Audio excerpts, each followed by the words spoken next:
मित्रों, ऐसी क्या परिस्थिति बनी कि श्री कृष्ण को कर्ण के प्रश्नों का उत्तर देने के लिए समय चक्र को ही रोकना पड़ा। आखिर कर्ण के ऐसे कौन से प्रश्न थे जो श्री कृष्ण ने उत्तर देने के लिए गुप्त समझा। महाभारत के युद्ध में कर्ण श्री कृष्ण से कुछ ऐसे प्रश्न करता है जिनके उत्तर भगवान श्री कृष्ण उसकी अंतरात्मा को देते हैं।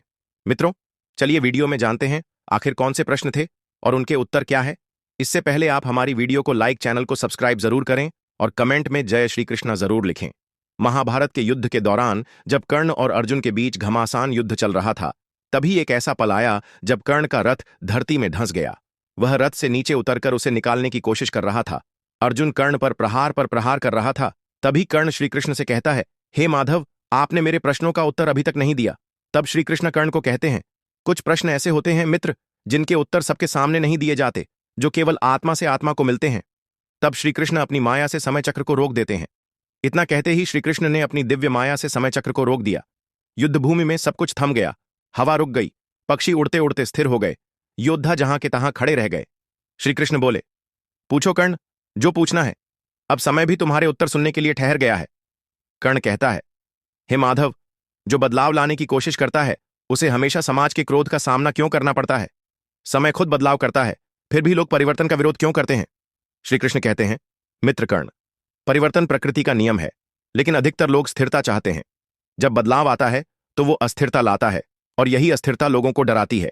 इसलिए समाज उसे रोकने की कोशिश करता है जो परिवर्तन लाना चाहता है। कर्ण कहता है, माधव, तो क्या समाज को यह अधिकार है कि वह एक निर्दोष की हत्या कर दे? मेरे भाई शोण को वेद पढ़ने की सजा क्यों मिली? क्यों उसके मुंह में पिघला हुआ सोना डाल दिया गया? क्या कोई ज्ञान प्राप्त करना अपराध है? श्री कृष्ण कहते हैं, मित्र कर्ण, यह समाज की विडंबना है कि वह मनुष्य को जन्म से ही सीमाओं में बांध देता है।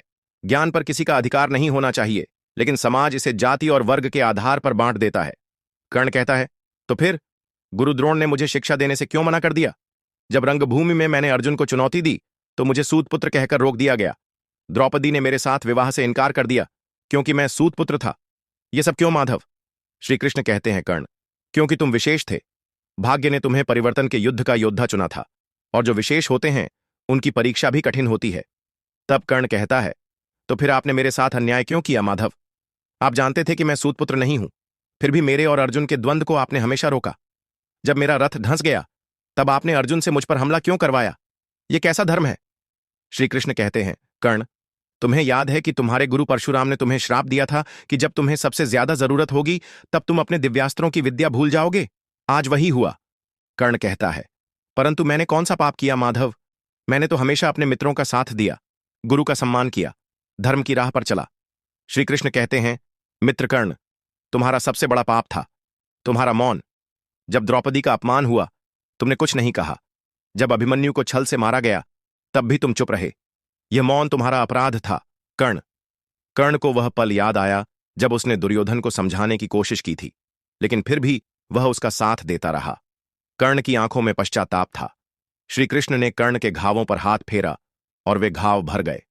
कर्ण कहता है, माधव, अब मुझे अपने स्थान पर ले चलिए। श्री कृष्ण ने समय चक्र आह्वान कर उसे पुनः चला दिया और अर्जुन से कहा, पार्थ, अंगराज को मुक्त करो। तब अर्जुन ने बाण छोड़ दिया और कर्ण वीर गति को प्राप्त हुआ। तो मित्रों, कैसी लगी यह जानकारी? वीडियो को लाइक, चैनल को सब्सक्राइब जरूर करें।